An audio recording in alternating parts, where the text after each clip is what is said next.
lingkungan berbasis kemampuan lahan di Tuban, Provinsi Jawa Timur. Sebelum presentasi dimulai, alangkah baiknya izinkan kami terlebih dahulu untuk memperkenalkan kami. Yang pertama ada Aditya Wicaksono, kemudian yang kedua ada Nuri Ulfatul Mahabbah, yang ketiga ada Yunia Dwi Masito, dan yang terakhir yang keempat ada saya Arif Rahman Hussein.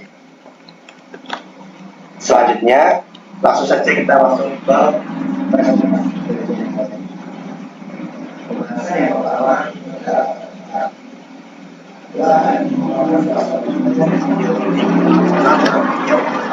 matriks dasar adalah evaluasi berbasis kemampuan lahan. Melalui evaluasi tersebut, perencanaan penggunaan lahan dapat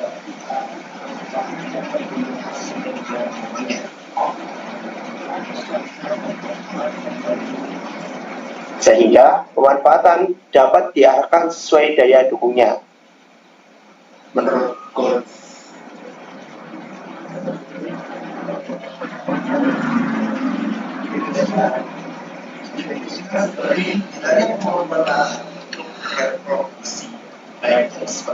Profesor oleh proses fisik maupun kimia yang disebutkan oleh Singer dan Munar tahun 2002, banyak penelitian menunjukkan terjadinya kemunduran kualitas lahan akibat penggunaan yang salah dan melebihi kemampuannya.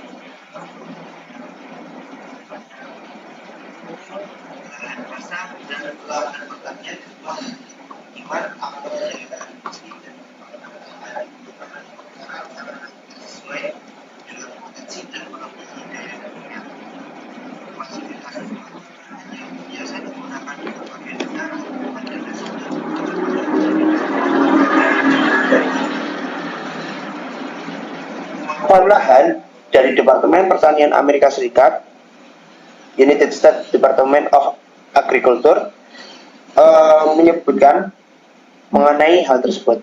Klasifikasi kemampuan lahan ini cukup praktis untuk digunakan karena relatif sederhana.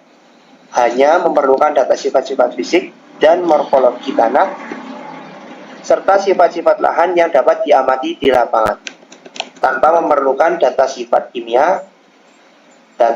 kimia tanah yang harus dianalisis di laboratorium.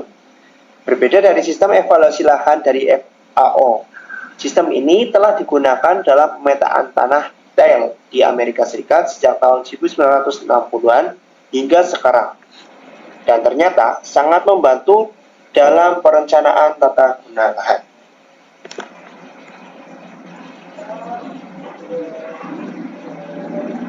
Selanjutnya,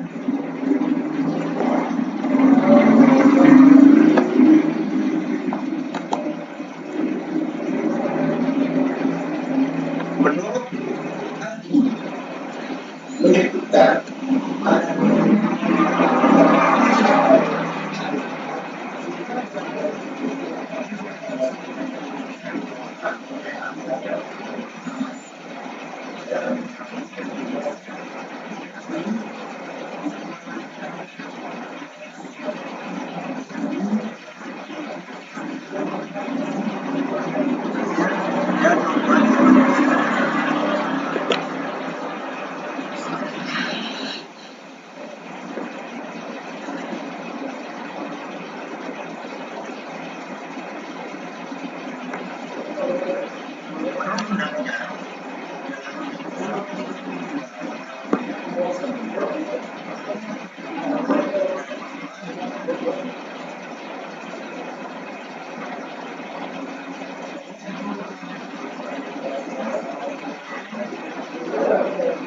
kehidupan manusia, makhluk hidup lain, dan keseimbangan antar keduanya evaluasi daya dukung lingkungan hidup kemudian diatur dalam Peraturan Menteri Lingkungan Hidup Nomor 17 Tahun 2009 tentang pedoman penentuan daya dukung lingkungan hidup dalam penataan ruang wilayah. Pembahasan selanjutnya adalah tentang metode. Penelitian dilakukan di Kabupaten Tuban.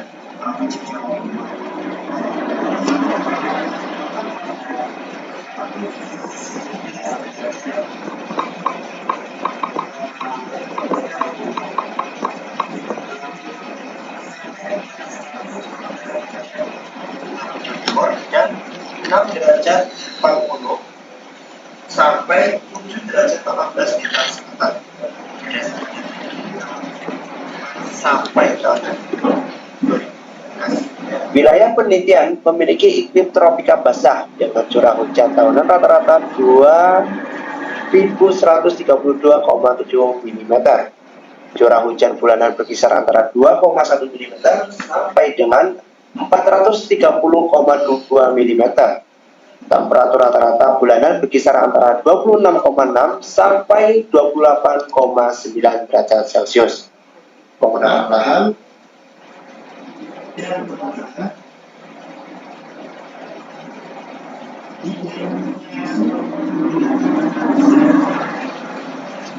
pada tahun 2020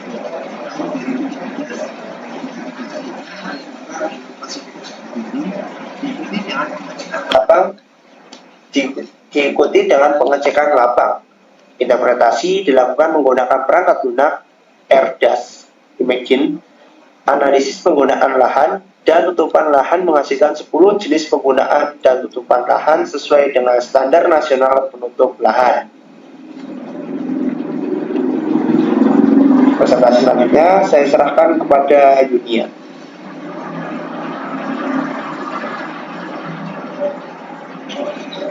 Oke, selanjutnya adalah ini gambar 1 yang berisi mengenai satuan peta lahan atau SPL, jenis-jenis tanah sampai kategori ordo di wilayah Kabupaten Tuban. Selanjutnya adalah tabel 1, yaitu kriteria kuantitatif kemampuan lahan dan faktor pembatas. Faktor pembatas ini terdiri ada 7. Nah, dari gambar tersebut terlihat bahwa terdapat 5 ordo tanah, yaitu insatisal, alpisal, vertisal, ulpisal, dan endisal. Ordo insatisal menempati area terluas meliputi 63.120 hektar atau 25,2% wilayah. Tanah yang populasi negaranya adalah alpisal yang meliputi 22,8%. Dominasi tanah insatisal dan alpisal berkaitan dengan perkembangan tanah dan iklim setempat.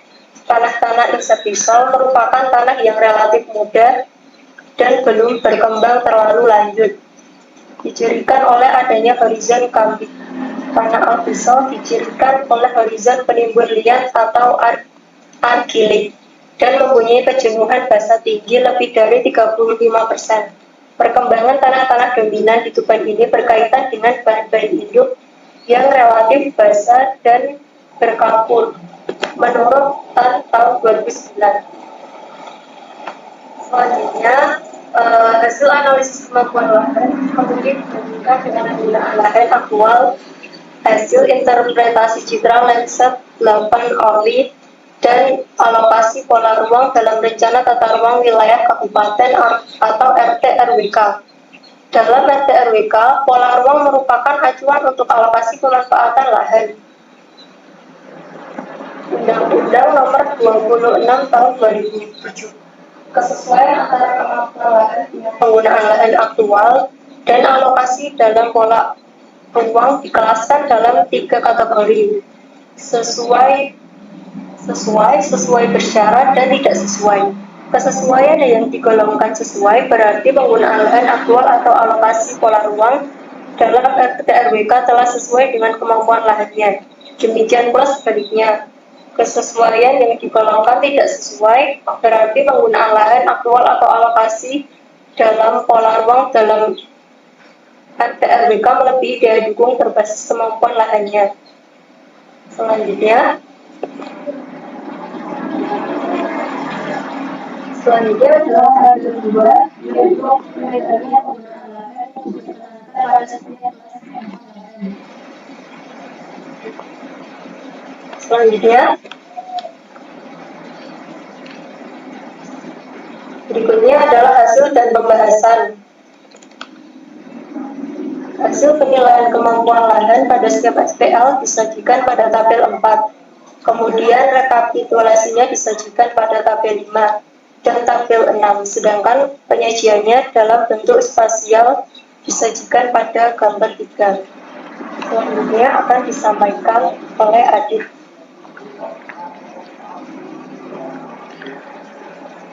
Oke, baik, terima kasih.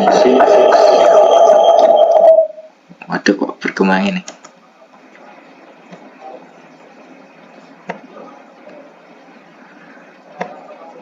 Oke, baik, terima kasih sebelumnya. Selanjutnya itu tentang penggunaan dan tutupan lahan wilayah penelitian Tuban.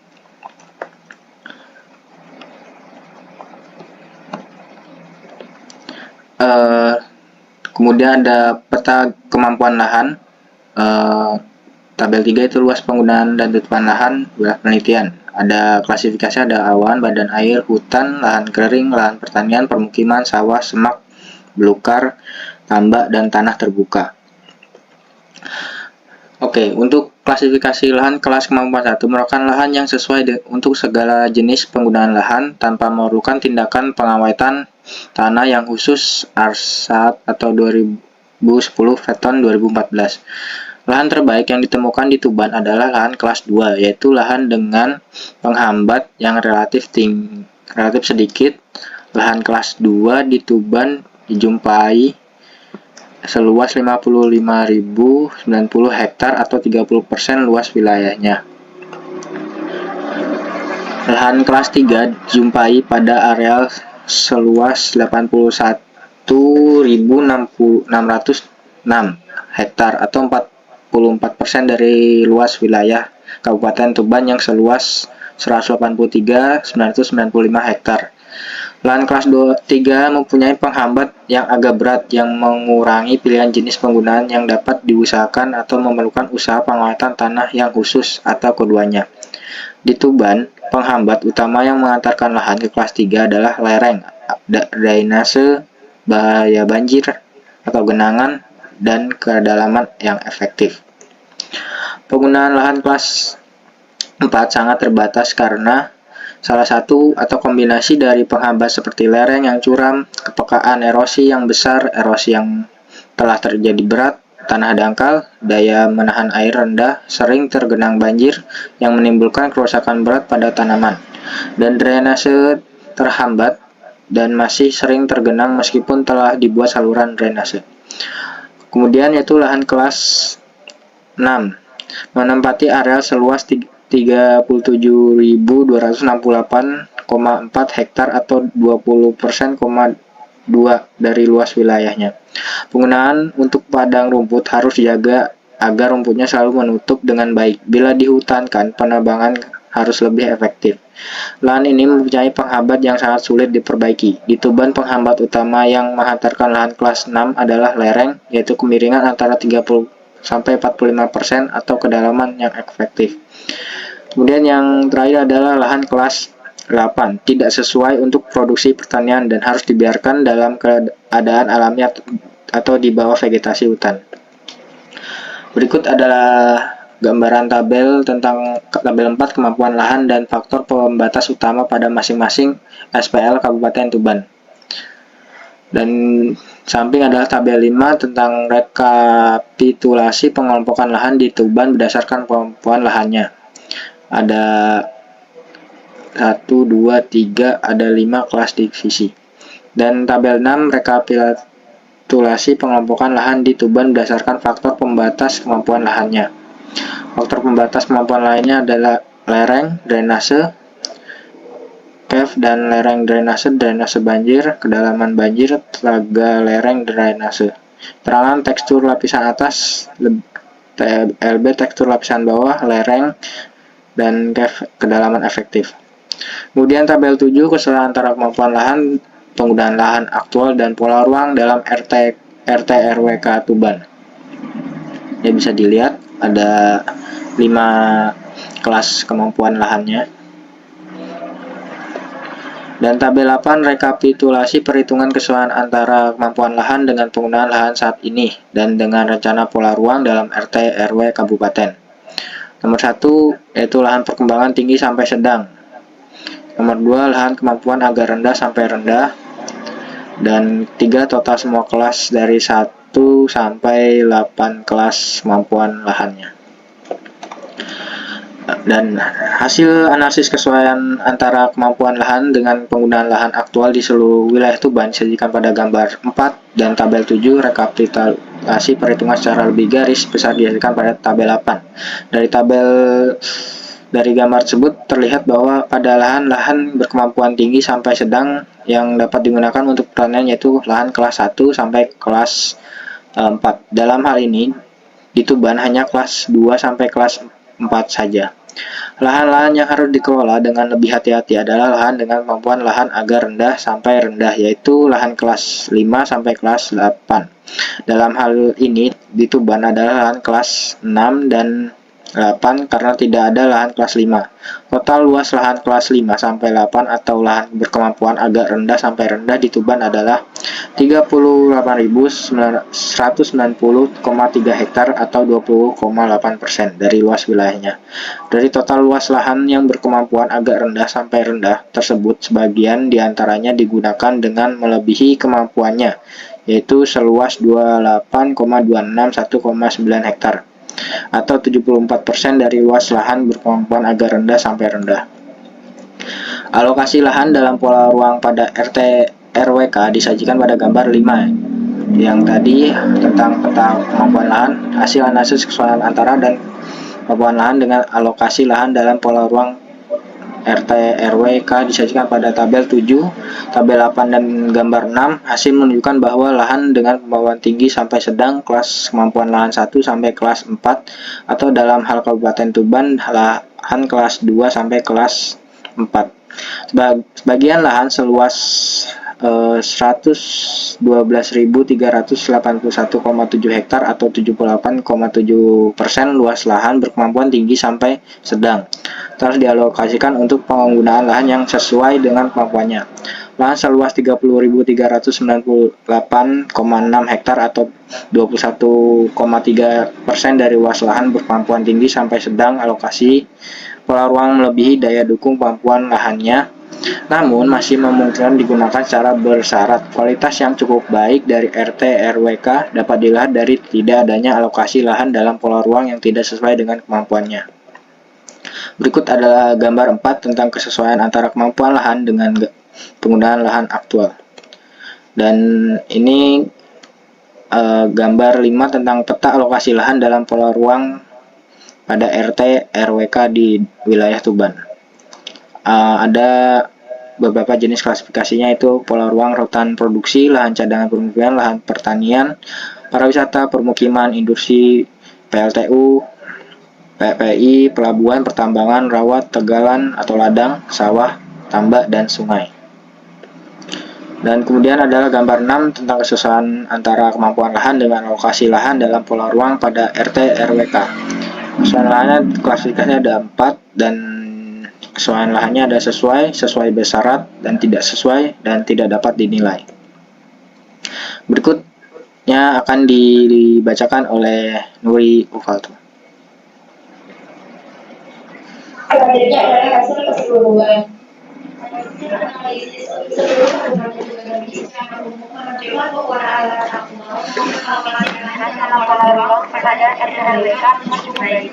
Meskipun demikian, hasil menunjukkan bahwa adanya penataan baik dalam hal penggunaan lahan aktual maupun alokasi lahan dalam pola ruang sendiri dalam RWK. Untuk bagian-bagian wilayah yang alokasinya dalam pola ruang RWK, masih melebihi daya dukungnya. Upaya penghasilan kembali melalui revisi SPK sangat diharapkan dan dapat program diperlukan. Selanjutnya, tersimpulan dari artikel yang 15 yang pertama adalah sekarang beberapa bulan memiliki lahan dengan kelas kemampuan lahan berkisar dari kelas 9 sampai kelas 8. Sebagian besar adalah memiliki kemampuan dapat lahan pertanian dari kelas 1 sampai kelas 8. Dan sebagian besar lainnya yang UMR tidak digunakan untuk budidaya, yaitu dari kelas 5 sampai kelas 8. Faktor-faktor yang menjadi pembatasan kemampuan lahan berikut tersebut pengalaman efektif, drainase, kemiringan lereng, dan variasi tata bangunan. Penggunaan bantuan yang badan air, hutan, lahan kering, lahan pertanian, permukiman, sawah, semak belukar, tambak, dan tanah terbuka. Hutan dan lahan pertanian merupakan penggunaan lahan paling dominan, diikuti tanah terbuka, semak belukar, dan sawah. Secara keseluruhan, sebagian kecil lahan di Tuban telah digunakan sesuai dengan kemampuan lahannya, namun sebagian besar lahan digunakan melebihi kemampuan lahannya. Yang kedua, hasil penelitian ini menunjukkan bahwa diperlukan upaya-upaya konservasi lahan secukupnya bagi lahan-lahan yang secara aktual telah digunakan melebihi kemampuan lahannya. Penelitian ini juga dapat dijadikan masukan bagi revisi rencana tata ruang kabupaten pada siklus revisi 5 tahunan agar alokasi lahan dalam tata ruang lebih sesuai dengan daya dukung kemampuan lahannya.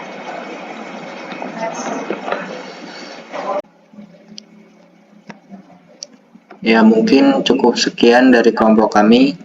Mohon maaf bila ada salah kata. Wabillahi taufiq wal hidayah. Wassalamualaikum warahmatullahi wabarakatuh.